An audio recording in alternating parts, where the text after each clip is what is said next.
La presse entière s'est emparée du plus mystérieux et du plus tragique des faits divers de ces dernières années. L'affaire du pain qui rend fou. La paisible petite ville de Pont-Saint-Esprit a été la proie de ce mal inexplicable qui a frappé plus de 200 personnes.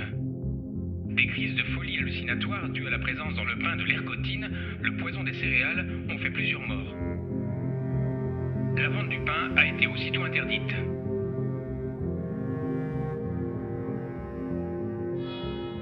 « 16 août 1951. Un vent de folie souffle sur le village de Pont-Saint-Esprit dans le Gard. Des dizaines d'habitants sont pris de crises de démence. La presse décrit des hommes terrorisés par des serpents qui leur fourmillent dans l'estomac.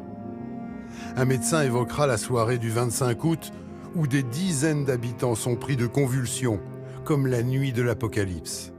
Les témoignages des victimes sont terrifiants.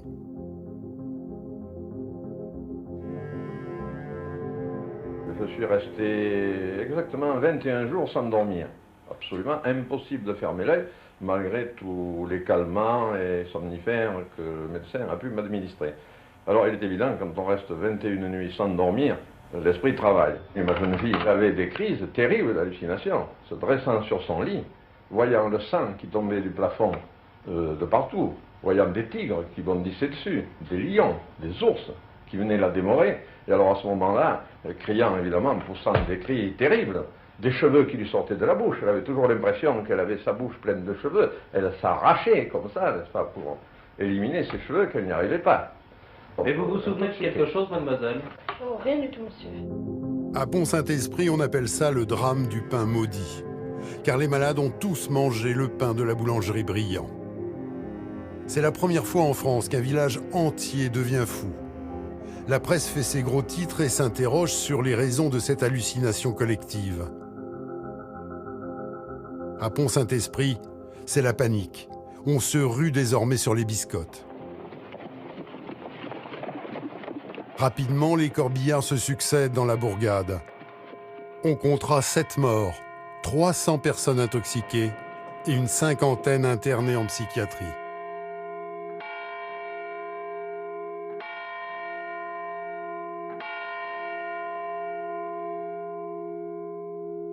« 300 personnes intoxiquées. Ah oui, oh là là là. Ça me rappelle un triste souvenir, très triste. Il y a des gens qui étaient un peu... Oui, ils étaient plus dans leur assiette, hein, ils ne savaient plus trop où ils habitaient. Hein. Les gens qui sautaient de leurs fenêtres, là, enfin, bon, bref. Oui. Je crois bien que c'était le pauvre Puche qui avait dit ça. Bien sûr, il en est mort, hein. Il s'était mis sur le bord de la fenêtre. Il dit, regardez les gars, je suis une libellule. Oui, je crois qu'il a dit libellule, il n'a pas dit hirondelle. Je suis une libellule, je vole. Ils étaient vraiment fous. Ils voyaient que du feu. Ils voyaient que du feu, que du feu. Il y en a qui se battaient, qui s'envoyaient des gifles. Voilà. Ça, je me souviens que c'était vrai. Hein. Ils se débattaient tant qu'ils pouvaient. Ils criaient. Oh non, c'est une horreur. C'est une horreur. Alors qu'on enterre les premiers défunts, les enquêteurs pensent aussitôt à un retour du mal des Ardents, une maladie qui a causé des dizaines de milliers de morts au Moyen-Âge. Elle est due à l'ergot de seigle, un champignon parasite qui s'attaque aux céréales. On accuse le boulanger d'empoisonnement, puis le meunier. Arrêtés et incarcérés, ils sont relâchés au bout de quelques mois. Ils disent que les enquêteurs leur ont extorqué des aveux sous la contrainte et surtout, les expertises les innocentent. On pense alors à une intoxication due à l'eau, au mercure, aux engrais ou à une usine à gaz toute proche. Mais les expertises démontent une à une les hypothèses. Dès lors, à Pont-Saint-Esprit, bruissent les théories les plus folles. C'était la guerre froide à l'époque. Les coups bas, il devait y en avoir. Hein. Entre l'Amérique et la Russie, je pense que l'URSS. Non, la sorcellerie, moi je pense pas. Non, non, non. Le coup du sac de farine posé sur un sac d'engrais. Ça aurait très bien pu être arrivé, ça. Il y avait un commis là. Et c'était quelqu'un qui n'était pas trop... Il avait fait d'un pont et de partout un peu de... Moi, qui le connaissais bien, j'ai toujours pensé que ça pouvait être que de lui. Le produit a été mis chez le boulanger. Je dis non, c'est pas le boulanger qui l'a mis. Chez le boulanger, il faut que quelqu'un l'ait mis. Ah, il faudrait savoir qui. Donc c'est pas lui, c'est quelqu'un d'autre. Quelque chose qui ne va pas. Ça, c'est pas clair. Pas du tout. Rien n'est clair. Et pendant des décennies, les raisons du drame resteront inexpliquées. Mais contre toute attente, 60 ans plus tard, une nouvelle théorie voit le jour. Elle ne vient pas de France, mais des États-Unis. Un chercheur américain, Hank Albarelli, spécialiste des services secrets, enquête sur la mort suspecte d'un biochimiste de la CIA, Frank Olson. Spécialiste des armes chimiques, cet homme multiplie les expériences sur les drogues dures, comme le LSD. Il s'est d'ailleurs rendu en France quelques mois avant le drame de Pont-Saint-Esprit. Par la suite, il ne cessera de sombrer dans la dépression, répétant à sa femme qu'il avait commis une terrible erreur. Hank Albarelli fait alors le lien avec le drame de Pont-Saint-Esprit. Et s'il s'agissait de la pulvérisation de LSD sur le pain par la CIA et l'armée américaine? Je n'ai aucun doute sur le fait que Pont-Saint-Esprit était une opération secrète de l'armée américaine.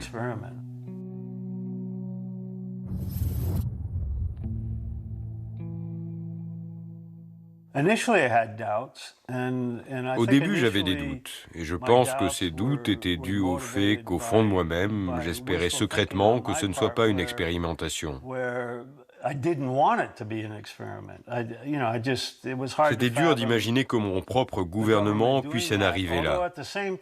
Mais dans le même temps, j'enquêtais sur plusieurs pistes dans le cadre de mon livre et je me rendais compte, peu à peu, de ce que le gouvernement et l'armée américaine étaient capables de faire. Ma naïveté commençait à s'estomper sérieusement.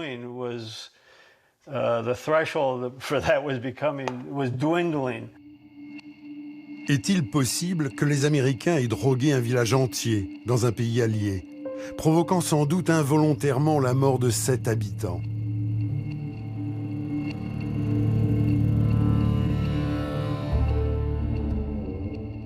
Improbable, et pourtant.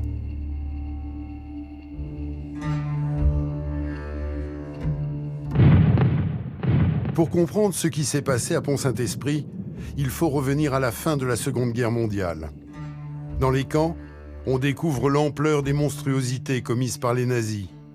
Il y a notamment des expérimentations insoutenables, pratiquées sur des milliers de prisonniers par des chimistes ou des médecins. Des hommes lacérés, empoisonnés, écorchés vifs, irradiés. Les Alliés traquent les criminels de guerre du régime hitlérien. En 1946, à Nuremberg, débute le procès des médecins. Ils jugent 22 hommes et une femme qui ont commis des expérimentations sur des êtres humains, transformés en rats de laboratoire. Ce procès se veut exemplaire. 7 accusés sont condamnés à mort, 11 à des peines de prison et 5 acquittés.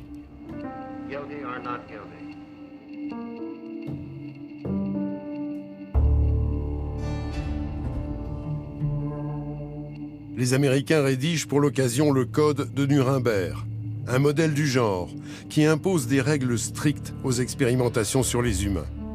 Il dit notamment: le consentement volontaire du sujet est absolument essentiel. L'expérience doit être conduite de façon telle que soit évitée toute souffrance et toute atteinte physique et mentale non nécessaire. Alors que l'encre des procès de Nuremberg sèche encore, le cynisme des vainqueurs est sans limite.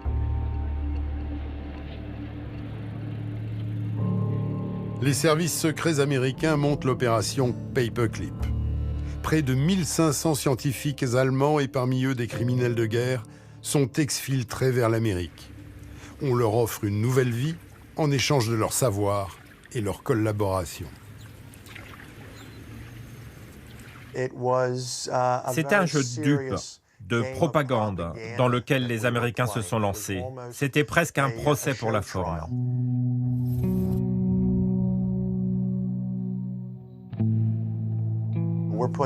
On traînait les nazis en justice, mais en même temps, derrière le rideau, on faisait nous-mêmes des choses atroces. On prenait des gens dans les prisons, des miséreux, des gens qu'on appelait alors des demeurés ou qu'on enfermait dans les hôpitaux, par exemple. Et si vous vous trouviez dans l'une de ces fameuses institutions, que vous étiez pauvre ou une femme seule ou que vous aviez une forme de déficience mentale, il y avait pas mal de chances pour que vous soyez embrigadé dans une forme ou une autre de protocole médical, que ce soit pour le compte du gouvernement ou pas, et où on faisait ce qu'on voulait de vous. Épaulés par les scientifiques allemands, les Américains se lancent dans une folle poursuite, celle de l'arme absolue. Et au nom de la guerre froide, tout est permis. D'un côté, il y a l'armée. Pour elle, la priorité est de gagner la course à l'arme nucléaire.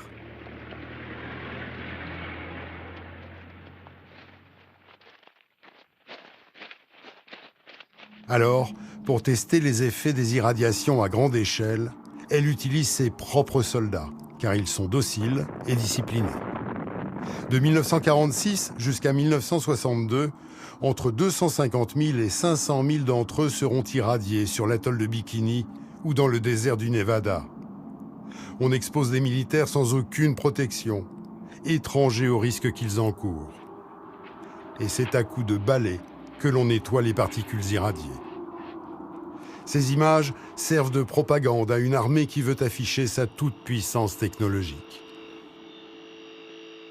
How about radiation? Do you think there's much danger from radiation? Well, radiation is the least of the worries that the men are thinking about. I think most people thought that radiation was the greatest danger, didn't they? Where did they learn different? We were, prior to our instructions here, we received a very thorough briefing before we even came in this close to contact with it. De l'autre côté, il y a la CIA. Celle-ci est surtout intéressée par la manipulation mentale. Son objectif, créer un sérum de vérité infaillible, effacer la mémoire, robotiser des humains et les programmer pour tuer.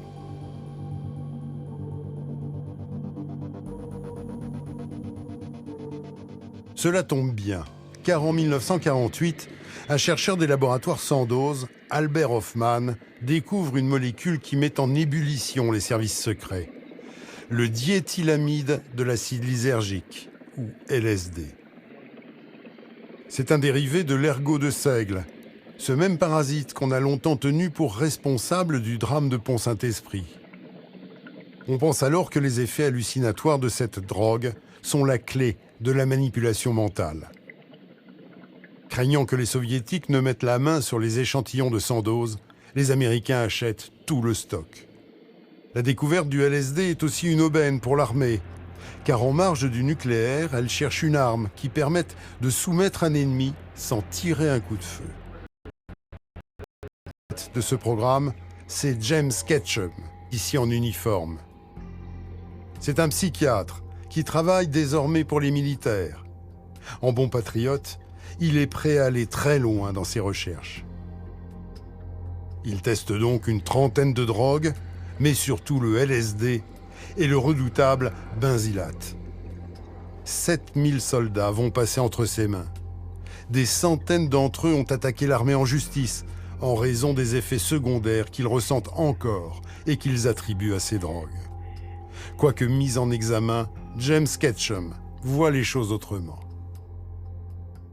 Je pense que c'était des vrais patriotes, et on ne les a pas assez remerciés pour ça. On les a traités de rats de laboratoire innocents, mais ce n'était pas du tout ça.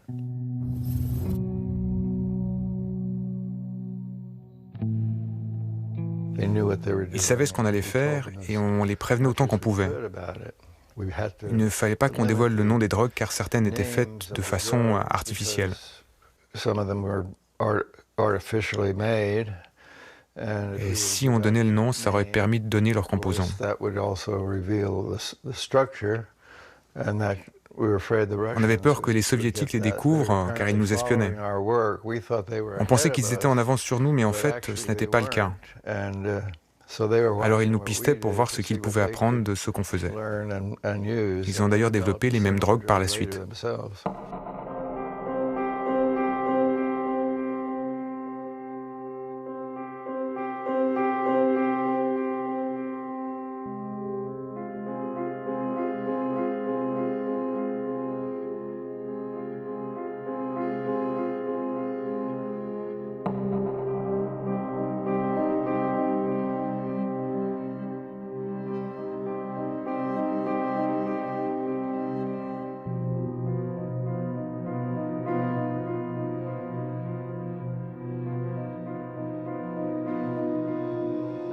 James Ketchum n'aime pas ce type de vidéo, car il estime qu'elle prête à confusion.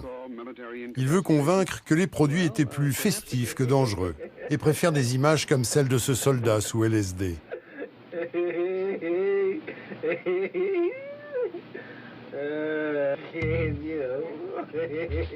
Il met aussi en avant la vidéo de ces volontaires à qui on a administré des doses minimes de LSD.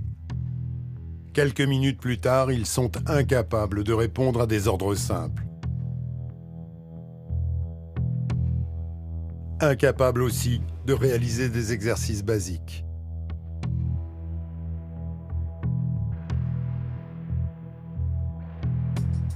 En parallèle de l'armée, la CIA développe aussi ses propres programmes. Nom de code, Bluebird, Artichoke, puis plus tard MK-Ultra. Mais pour lancer des expériences à grande échelle, il faut des fonds. En 1950, la guerre de Corée sert de prétexte idéal. Des soldats américains sont faits prisonniers.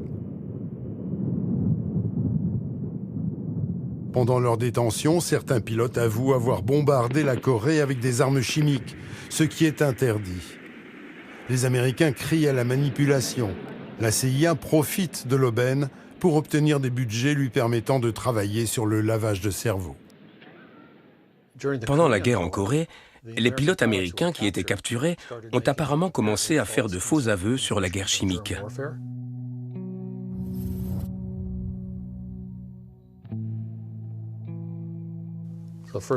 La première question, c'est « était-ce vraiment de faux aveux ?» Quand on les a ramenés aux États-Unis, les psychiatres militaires les ont débriefés et ont déclaré que ces Américains avaient été victimes de manipulation mentale et que pour des raisons défensives uniquement, il fallait nous y mettre aussi. C'est ainsi qu'on a pu déclencher le projet MK-Ultra, et avant ça, il y avait Bluebird et Artichoke. Les raisons étaient soi-disant pour se défendre face aux communistes. Le seul souci, c'est que la guerre de Corée a commencé en juin 1950, mais l'opération Bluebird a été signée par le chef de la CIA en avril 1950.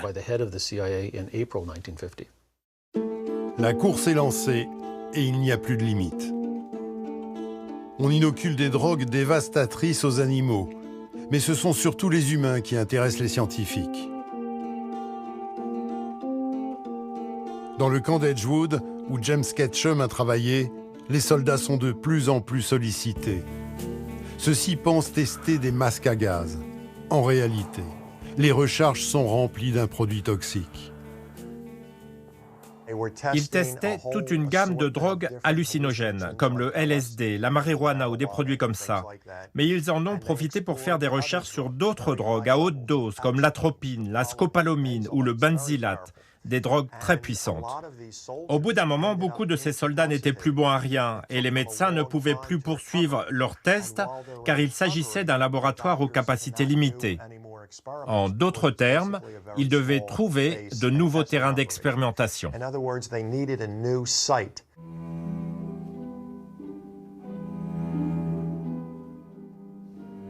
C'est dans ce contexte de guerre froide et de coups bas barbouzards que le 16 août 1951 survient la tragédie de Pont-Saint-Esprit.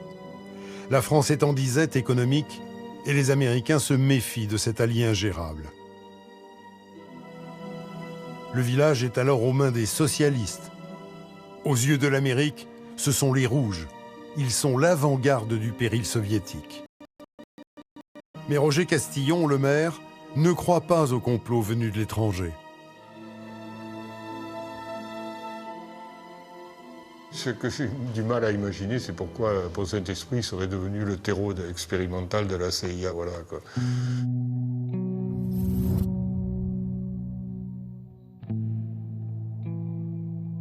Quelqu'un qui fait quelque chose, il le fait pour une raison, quoi. Donc c'est ça que je ne perçois pas bien. Donc je vois pas bien pourquoi la CIA serait derrière cet événement-là. Mais les experts américains comme Colin Ross sont beaucoup plus terre-à-terre. Il est évident que cette substance ne tombait pas du ciel. Ce n'était pas dû à une catastrophe naturelle. C'était quelque chose d'organisé, placé volontairement, de contrôlé. Donc, que ce soit du LSD ou quelque chose d'autre, ça ne change rien sur le fond. Ce qui s'est passé à Pont-Saint-Esprit n'est pas un phénomène qui s'est déroulé une seule fois dans un petit village français. C'est dans la lignée d'autres expérimentations qui ont eu lieu sur des citoyens des États-Unis et pour lesquels il existe des documents incontestables. Pour arriver à leur fin, les Américains auraient-ils été prêts à prendre une ville entière pour laboratoire? Après tout, il s'agit de civils et non de soldats disciplinés. En septembre 1950, près d'un an avant Pont-Saint-Esprit, c'est pourtant ce qu'ils ont fait, et sur leur propre territoire. Au large de San Francisco, la marine américaine réalise des manœuvres militaires. Un navire s'approche de la rive et bombarde la ville d'une bactérie qui provoque des infections nosocomiales, la Serratia marcescens. Les militaires testent les effets d'une pulvérisation par la voie des airs. Cette carte, classée secret défense, montre l'ampleur de la zone ciblée. Au moins 11 personnes sont hospitalisées. L'une meurt de pneumonie.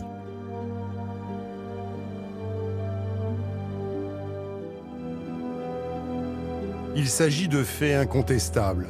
Les documents officiels sur cette expérience ont été déclassifiés. Mais à Pont-Saint-Esprit, la population reste sceptique. On leur a servi tellement de théories différentes qu'un complot fomenté par les Américains semble irréel. Alors là, hein, là je crois personne, là. Hein, non. Alors, il ne serait pas venu avec un dé à coudre à Pont-Saint-Esprit à mettre un poison ici. Et ça nous aurait foutu de la France entière, les Américains, alors. Hein? À t'en faire. Moi, à mon humble avis, c'est une blague encore inadmissible. Parce qu'on fait quelque chose bien ou on ne le fait pas. Hein? Les habitants du village se demandent aussi pourquoi une drogue réputée festive et adulée par les hippies aurait eu des effets aussi terrifiants chez eux. James Ketchum, le psychiatre militaire devenu grand spécialiste du LSD, reconnaît un peu à contre-cœur que cette drogue est effrayante pour ceux qui en prennent à leur insu. Certaines personnes pouvaient avoir un mauvais trip si on leur donnait du LSD à leur insu. C'est très anxiogène ce genre de drogue. Ceux qui n'avaient jamais essayé, ou ceux qui étaient un peu fragiles, avec une bonne dose de LSD, ils pouvaient avoir un mauvais trip. Comment vous vous sentiriez si on vous donnait une tasse de café et que vous voyiez soudain les choses se déformer, le plafond se remplir de couleurs, ou si vous sortiez subitement de votre corps et de vous voir de là-haut? Ce sont des choses qui arrivent avec le LSD. Mais ces effets peuvent-ils aussi se prolonger dans le temps? À Pont-Saint-Esprit, les anciens se souviennent de la nuit de l'Apocalypse, où des dizaines de forcenés ont dû être internés en raison de visions terrifiantes. Cette fameuse nuit a eu lieu près de 2 semaines après l'ingestion du pain maudit. Mais là aussi, James Ketchum admet que c'est possible. Certaines personnes avaient des effets bien plus tard. Ils se retrouvaient dans le même état qu'au moment où ils avaient pris le LSD et ressentaient un flux de sensations similaires. et des poussées d'anxiété.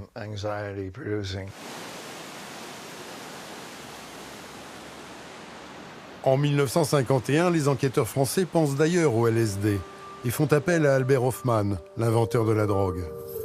Sur place, celui-ci déclare aux enquêteurs qu'il ne doute pas que les hallucinations sont dues au LSD. Mais de retour en Suisse, Hofmann bredouille qu'il s'est trompé. Les Français veulent alors des explications, mais des documents des autorités sanitaires datant de 1951 montrent que l'expert devient subitement injoignable. Nous ne pouvons que regretter que l'éminent professeur n'ait pas eu l'occasion de rentrer en relation avec nous.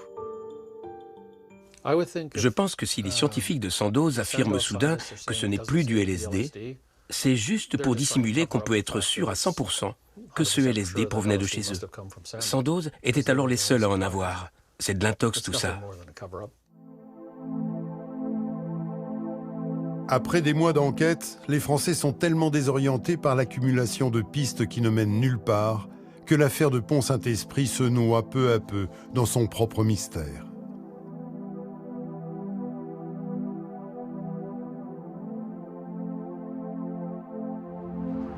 Pendant ce temps, aux États-Unis, les expérimentations continuent. Et elles vont prendre une ampleur jamais atteinte dans aucun pays, y compris le bloc soviétique.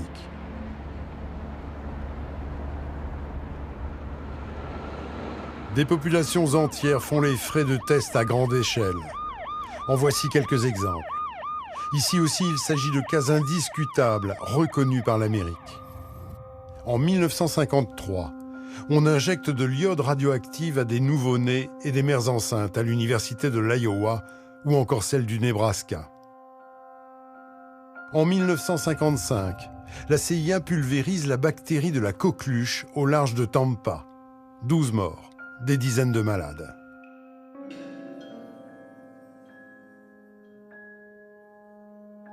En 1955 toujours, la CIA enrôle des prostituées à San Francisco, ouvre 2 maisons de passe et teste des drogues sur les clients. Les ébats sont filmés à travers un miroir sans teint. En 1956, l'armée lâche des millions de moustiques infestés de la fièvre jaune et de la dengue sur les villes de Savannah et Avon. Plusieurs morts et des centaines de personnes infectées.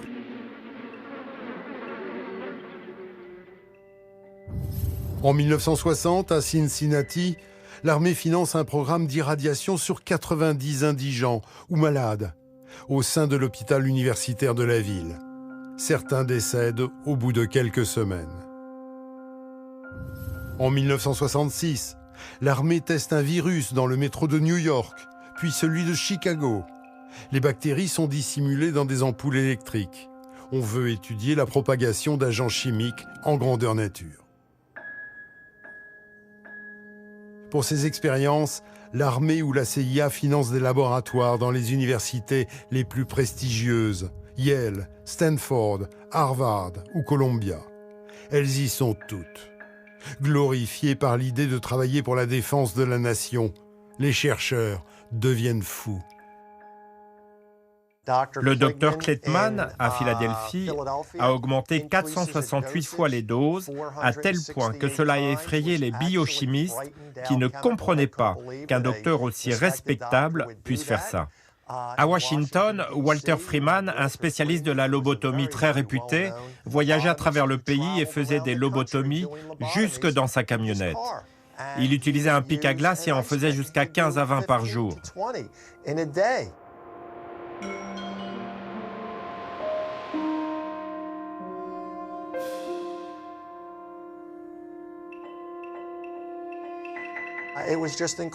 C'était juste incroyable ce que les médecins ont fait et pratiquement personne dans le monde médical ne les a dénoncés. C'était vraiment une position criminelle et cela montre à quel point le monde médical était plus intéressé à se protéger plutôt qu'à se soucier de leurs cobayes ou de leurs patients. Ces médecins sont allés bien trop loin et ont fait des choses qui sont tout simplement inconcevables de nos jours. Pour crier son indignation, Allen Hornbloom a écrit une demi-douzaine de livres. C'est un ancien gardien de la prison de Holmesburg, en Pennsylvanie. Dès le premier jour de son intégration, il y a plus de 40 ans, il a un choc terrible. J'étais sidéré de voir des dizaines de détenus torse nu, le corps couvert de bandages et de pansements, et je n'arrivais pas à croire que j'allais travailler dans un milieu d'une telle violence. Tous les prisonniers semblaient s'être battus au couteau lors d'une émeute. On lui explique que ce n'est pas en raison de la violence, mais des expérimentations qui y sont menées. Allen sera le premier à dénoncer ce scandale et en perdra son travail. C'était sans doute la plus grande usine à cobayes humains des États-Unis et probablement du monde. De 1951 à 1974, plus de gens ont été enrôlés dans le cadre d'expérimentations de plus en plus nombreuses que dans n'importe quel endroit du monde.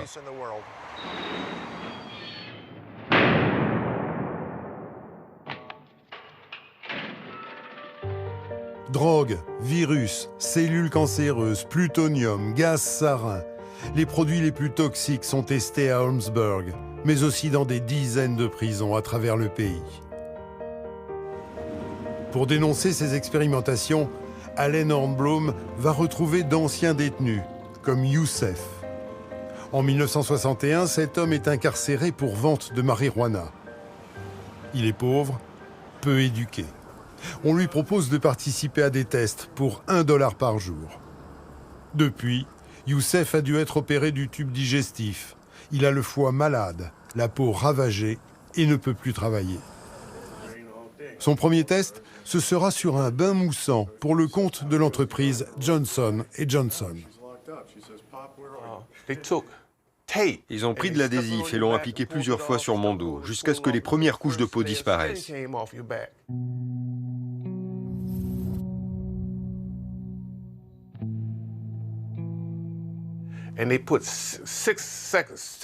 Ils l'ont fait ainsi sur mon dos à 6 endroits différents. Puis ils ont pris une bouteille de bain moussant de la marque Johnson & Johnson. Ils l'ont versé sur un patch qu'ils ont placé sur la zone sensible. Enfin, ils ont utilisé un spray, mais j'ai vu qu'il provenait de l'armée. Je me suis demandé, mais qu'est-ce que Johnson & Johnson a à voir avec ça ? Et ils ont pris le spray et m'ont aspergé le dos. Au contact, c'était froid, mais c'était tellement toxique que ça dégageait des vapeurs que je pouvais ressentir jusque dans ma bouche. Sur le chemin du retour, je titubais de plus en plus. Quand je suis arrivé dans ma cellule, boum, je me suis évanoui. Mon dos était en feu et quand je me suis réveillé le lendemain, j'avais d'énormes ampoules pleines de pus sur le dos. Ça me grattait de façon insoutenable. C'était un peu comme un soleil qui brûle tout. Je geignais, je pleurais, je geignais, je pleurais. Mon compagnon de cellule n'en dormait plus. Il y aura un second test qui lui vaudra une opération des intestins. Puis un troisième où il doit réaliser de simples additions, mais en buvant un produit incolore.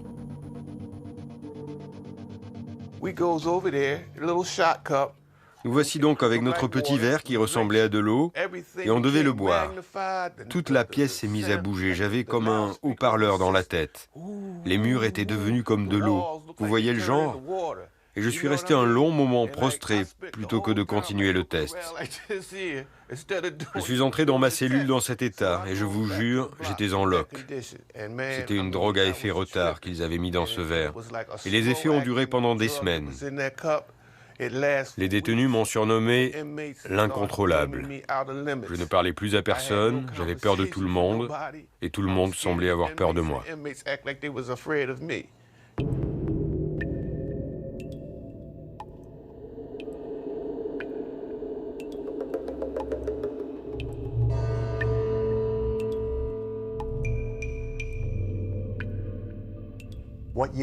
C'était en fait des centaines de minorités sous-éduquées, surtout des Noirs, ou des portoricains d'ailleurs. Et au milieu de tout ça, vous aviez des docteurs blancs en blouse blanche avec leur titre de professeur devant leur nom. C'était la porte ouverte à tous les abus, pour ne pas dire à un désastre. Et ces murs de prison étaient le lieu idéal pour les expérimentations les plus folles, parce qu'ils gardaient non seulement les détenus à l'intérieur, mais ils gardaient aussi le public à l'extérieur pour que personne ne sache rien. On utilise des détenus, mais aussi des malades. Dans certains hôpitaux, on oriente des patients dans des services financés par la CIA. Celle-ci fait des expériences sur la manipulation mentale. Elles sont sans limite. En 1965, Karen Wetmore a seulement 13 ans lorsqu'elle est admise à l'hôpital du Vermont. Elle y fera plusieurs séjours jusqu'à sa majorité. Elle souffre de dépression sévère après avoir subi des actes de pédophilie de la part d'un voisin. Internée contre son gré, on la coupe de tout contact avec sa famille, en expliquant que c'est pour son bien. La CIA était surtout en quête d'enfants âgés entre 13 et 18 ans. Ils voulaient leur modifier la personnalité. On se sentait dans un état d'abandon total. Vous êtes là, attaché, enfermé dans cette pièce, et qu'importe si vous criez, qu'importe ce que vous dites, personne ne viendra à votre secours. C'est vraiment quelque chose qui vous traumatise à vie. Les médecins s'acharnent sur Karen. Ils veulent lui effacer la mémoire et en faire un robot à leur merci. Il faudra 30 ans de lutte devant les tribunaux pour que Karen obtienne son dossier médical. Elle y découvre la violence des traitements qu'elle a subis.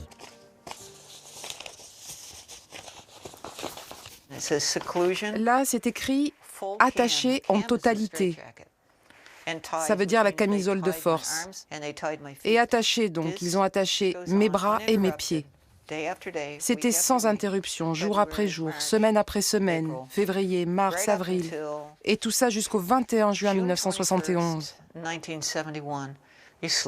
Vous dormez sur le sol, sans couverture ni quoi que ce soit, et mes bras étaient attachés comme ça dans mon dos.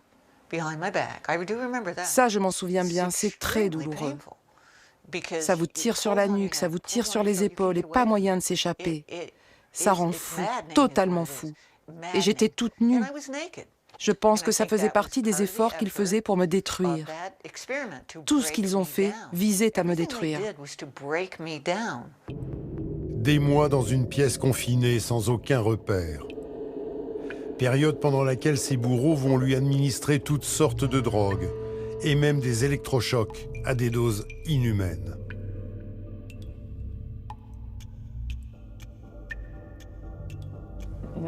Nombre d'électrochocs et le nombre de secondes pendant lesquelles ils les ont maintenus. Nombre de chocs, 30, 30, 35, 35, 35, et ils l'ont fait à chaque fois pendant 40 secondes. Normalement, les électrochocs, c'est pas plus d'une seconde, et sûrement pas au nombre de 30 ou 35. Un seul, oui, mais jamais autant. Ils cherchaient certainement à effacer ma mémoire, et c'est exactement ce qu'ils ont fait. Ils écrivent aussi pendant cette session « pas d'arrêt cardiaque, nouvel électrochoc ». Donc je pense qu'ils m'en ont remis une dose parce qu'ils n'ont pas réussi à provoquer l'arrêt cardiaque. Ils l'ont donc recommencé peut-être plus d'une fois. C'est impardonnable. Et je suis sûre que je ne suis pas la seule à qui ils ont fait ça. J'en suis certaine. J'ai survécu pour pouvoir témoigner de tout ça. Combien sont-ils à avoir subi de telles expérimentations? À Montréal, au Canada, la CIA va se servir d'un psychiatre de renommée mondiale pour monter une véritable usine à cobayes au sein de l'Allan Memorial, le département psychiatrique de l'Université McGill. Ce psychiatre s'appelle Ewan Cameron. Il sera l'un des tout-puissants présidents de l'Association mondiale de psychiatrie. En 1945, Ewan Cameron fait l'expertise psychiatrique de Rudolf Hess, l'un des nazis accusés au procès de Nuremberg.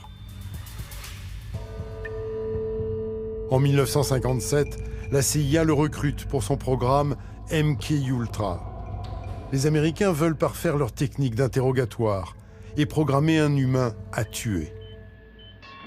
Ewan Cameron devient une sorte de chien fou de la psychiatrie. Il plonge ses patients dans des états végétatifs pendant plusieurs semaines, en diffusant jour et nuit des ordres sonores préenregistrés. Certains en deviendront incontinents, amnésiques, oubliant même qui étaient leurs parents ou l'usage de la parole. L'hôpital du Vermont où Karen Wetmore a été internée travaillait sur le même programme. Entre les mains des médecins de la CIA, elle a été une poupée de chiffon. Ils ont utilisé des drogues comme le LSD, les électrochocs et aussi des électrochocs chimiques comme le métrazole qu'on m'a administré en 1971. Je l'ai découvert plus tard dans mon dossier médical. C'est une drogue extrêmement puissante, très violente. La CIA elle-même disait que c'était une drogue insoutenable, physiquement et psychologiquement insoutenable. J'ai d'ailleurs retrouvé un document de la CIA qui dit qu'elle était utilisée par les soviétiques sur les prisonniers de guerre et que ceux-ci étaient prêts à dire ou à faire n'importe quoi pour éviter une seconde dose. Quelle drogue formidable, non ?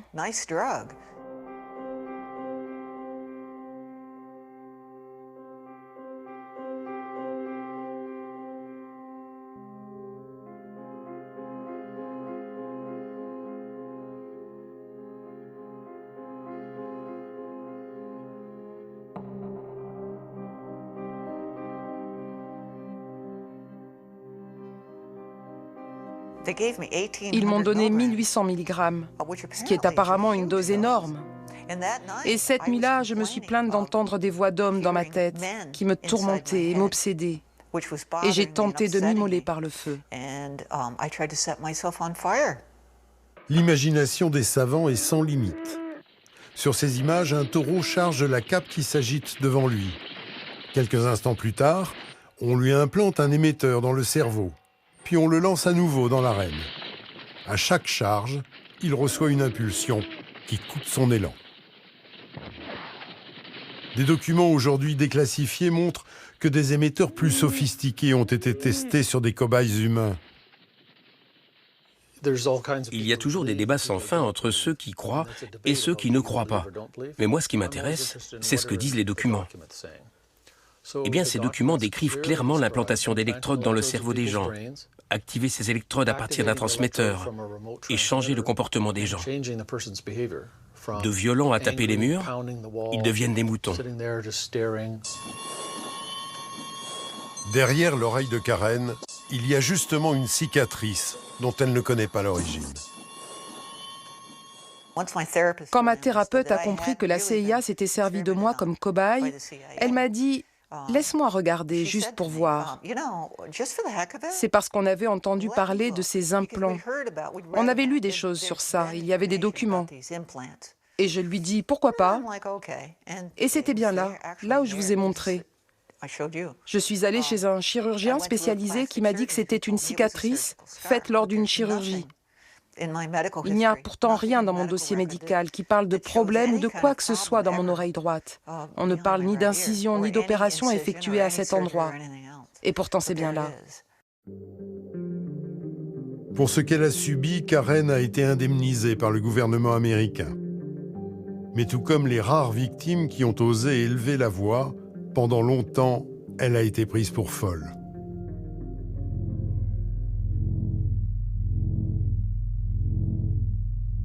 Comment la machine à broyer s'est-elle enrayée?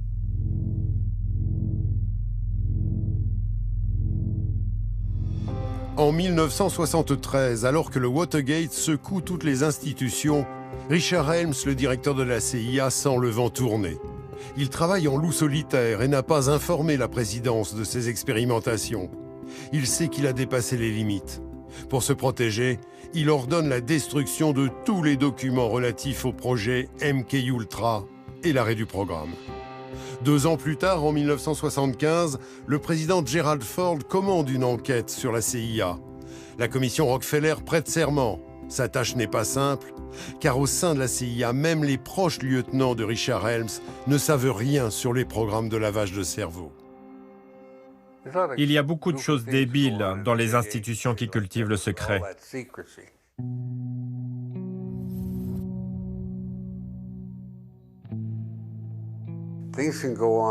Il y a plein de choses qui s'y passent sans que vous ne sachiez quoi que ce soit, sans que les gens qui travaillent avec le directeur ne sachent quoi que ce soit et que le directeur lui-même ignore.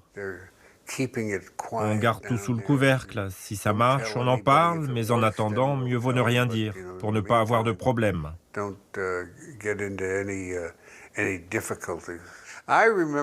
Je me souviens qu'une fois, il voulait mettre un microphone dans le derrière d'un chaton et placer une antenne derrière son oreille.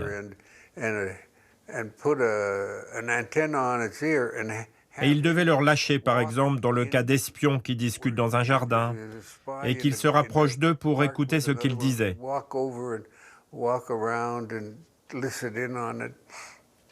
Ils ont d'ailleurs essayé une fois de le faire. Un taxi est arrivé et il a écrasé le chat. La réalité n'a rien de risible.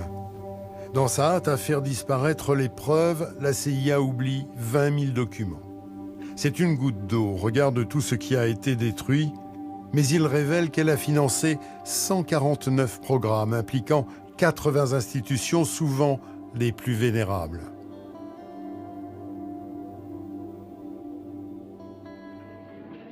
Appelés à se justifier, les responsables de la CIA, comme le docteur Lashbrook, mentent et minorent les faits. On avait entendu dire, ou on estimait que de grandes choses pouvaient être réalisées grâce à l'hypnose. Dans l'un de nos projets, on avait un hypnotiste qui faisait des expériences pour tenter de voir quelles étaient les limites de l'hypnose. Était-il possible sous hypnose de faire réaliser des choses à quelqu'un qui ne voudrait pas les faire? Le patron de la CIA, Richard Helms, a beau minimiser l'ampleur des expérimentations, les témoignages des victimes le contredisent.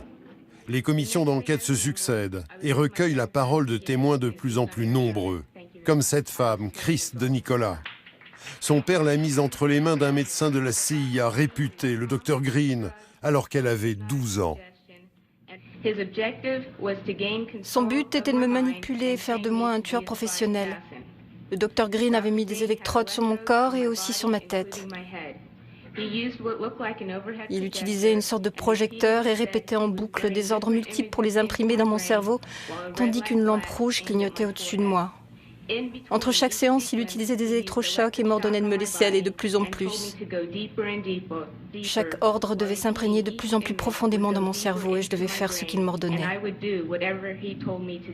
Dr. Green voulut par la suite que je tue une poupée qui avait les traits d'un vrai enfant. Puis, c'est le tour de Claudia Mullen, enrôlée à l'âge de 7 ans. Je suis devenue un pion aux mains du gouvernement. Le but était de me soumettre et de créer l'espion idéal à l'aide de produits chimiques, d'irradiation, de drogue, de l'hypnose, de chocs électriques, de plongée dans des tubes remplis d'eau, de privation de sommeil, de lavage de cerveau, d'abus verbaux, physiques, émotionnels et sexuels. J'ai été exploitée pendant près de 30 ans de ma vie et la seule explication qu'on m'a donnée est que la fin justifie les moyens et que je servais ma patrie dans ses efforts valeureux pour lutter contre le communisme. Les rapports d'enquête qui résultent de ces témoignages terrifiants vont révéler une certitude. Les expériences ont viré au désastre. Dans sa quête folle d'un robot humain ou du sérum de vérité, la CIA a échoué. Le 3 octobre 1995, face à l'accumulation des révélations, le président Bill Clinton fait des excuses publiques. Des milliers d'expérimentations gouvernementales ont eu lieu dans les hôpitaux, les universités et sur les bases militaires un peu partout dans le pays. Dans de trop nombreux cas, aucun accord formel n'a été demandé. On a dissimulé à des Américains ce qu'ils subissaient, et bien au-delà des cobayes eux-mêmes, cette tromperie a dupé leur famille et toute la nation.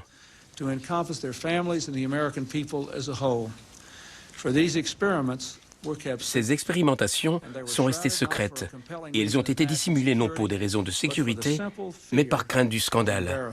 Et ça, c'est anormal. Donc aujourd'hui, au nom d'une nouvelle génération de leaders et de citoyens américains, les États-Unis d'Amérique présentent leurs excuses sincères aux citoyens qui ont été victimes de ces expérimentations, ainsi qu'à leurs familles et à leurs proches.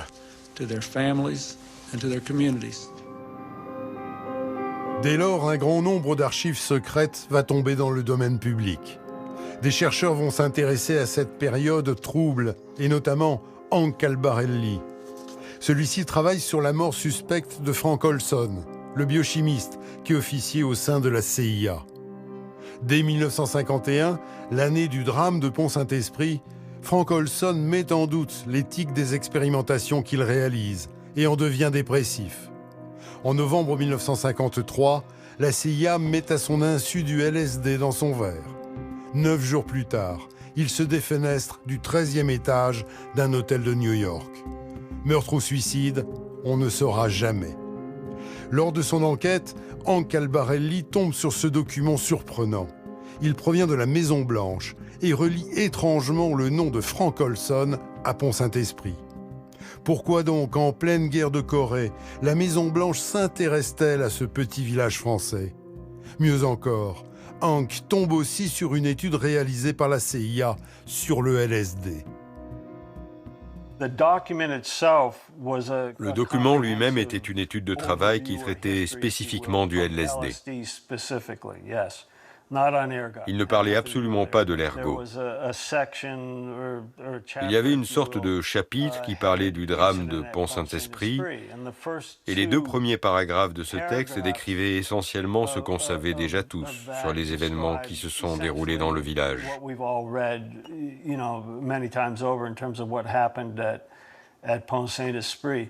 Mais le reste de ce chapitre, la moitié inférieure de cette page et les 2 pages qui suivaient étaient illisibles, totalement barbouillés de noir. Mais surtout, il y a ce document accablant de la CIA. Il date de 1953 et a été sans doute déclassifié par erreur. Un dirigeant des laboratoires Sandoz affirme à un agent secret que l'opération de Pont-Saint-Esprit était bien due au LSD.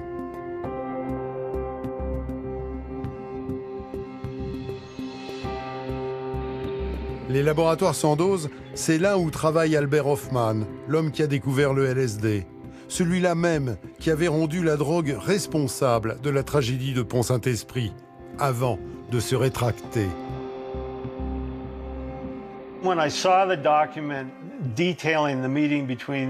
j'ai vu ce document qui détaillait le rendez-vous entre la CIA et un cadre haut placé de Sandoz, un type important qui n'était pas Hofmann mais que je n'ai toujours pas réussi à identifier, c'est devenu plus qu'évident pour moi que Sandoz avait pris part à cette expérimentation. Ils ont sans doute fourni la drogue aux services opérationnels qui ont agi au nom de l'armée américaine basée à Fort Detrick, et ils étaient parfaitement au courant de ce qui s'était passé à Pont-Saint-Esprit.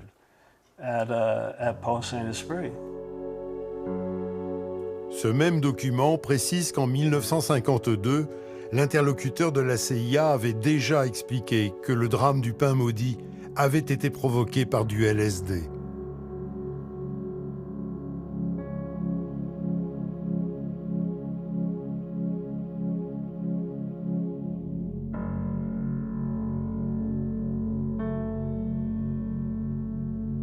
Les autorités françaises ont-elles tenté d'étouffer l'affaire? Plusieurs années après le drame, un responsable de l'association des victimes s'étonnait du manque d'entrain des enquêteurs. J'aurais dû recevoir au moins une fois la visite d'un inspecteur. Or, jamais je n'ai reçu la visite d'un policier. Et aucune des victimes de l'intoxication ne peut prouver aujourd'hui qu'elle a reçu la visite d'un inspecteur de la PJ.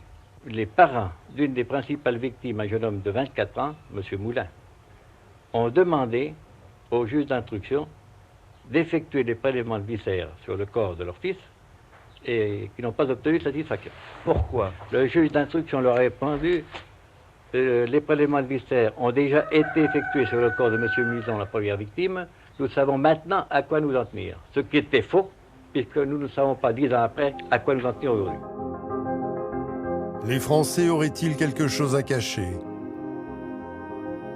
Nous avons interrogé d'anciens membres des services secrets, enquêté aux archives nationales et départementales, dans celles de la gendarmerie ou de la justice. Les dossiers sont peu fournis, et bon nombre des pièces importantes, comme les comptes rendus des principaux procès, ont disparu. Si l'Amérique a dévoilé à contre-cœur une partie de ses secrets dans sa participation à l'empoisonnement du village, Les incertitudes sur l'implication des autorités françaises risquent donc de persister encore quelques années. Il faut 75 ans avant que les documents les plus sensibles soient rendus publics. Enfoui dans les ruelles et les vieilles pierres, le drame de Pont-Saint-Esprit n'a pas encore révélé tous ses secrets.